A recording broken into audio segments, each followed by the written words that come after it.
Good morning, welcome to Morning Expresso. You're watching Indian Express. Let's get you started with the big story of the day. For the first time in 6 months, active COVID cases in the country have fallen below the 3 lakh mark. Though Kerala continues to contribute more than 15,000 COVID-19 cases daily, there has been a gradual decline in the state as well.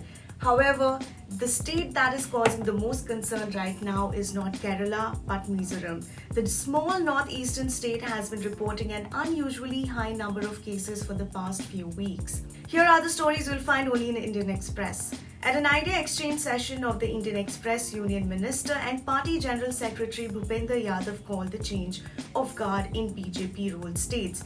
New political philosophy that sets a model for other parties and strengthens democracy. He denied that the Gujarat changes were prompted by the perception of mismanagement during the second COVID wave. Paddy transplantation is both labor and water intensive. The Indian Agricultural Research Institute has a solution. It came up with the country's first ever non-GM genetically modified herbicide tolerant rice varieties that can be directly seeded and significantly save water and labor compared to conventional transplanting. Here are the stories from the front page. Almost a year after it was implemented on pilot basis in 6 union territories, Prime Minister Narendra Modi launched the Ayushman Bharat Digital Mission for the entire country on Monday.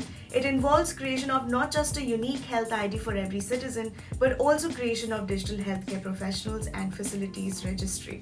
The Election Commission has sought a report from the West Bengal government on incidents during the last day of campaigning for the Bhawanipur by-poll, which Chief Minister Mamata Banerjee needs to win to make her way to the Assembly. The EC action followed a complaint by the BJP that its National Vice President Dilip Ghosh had been forced to cut short his visit to seat after he was kicked and pushed, and that its workers were heckled by the ruling Trinamool, leaving at least 2 injured. Here are the must-reads. The 10-hour Bharat Bandh called by the Sanयुkt Kisan Morcha (SKM) against 3 contentious farm laws hit normal life in Punjab and Haryana as protesters blocked highways and link roads, squatted on railway tracks. However, the impact in other states was varied. The Delhi High Court, in a bail order on Monday, said the Northeast Delhi riots did not take place in a spur of the moment and that the conduct of protesters as per videos visibly portrays that it was a calculated attempt to dislocate the functioning of the government as well as to disrupt the city's normal life. At 8,960 feet, Sonmarg in Kashmir is covered in snow in the winter months, forcing local residents to shift to the Srinagar side.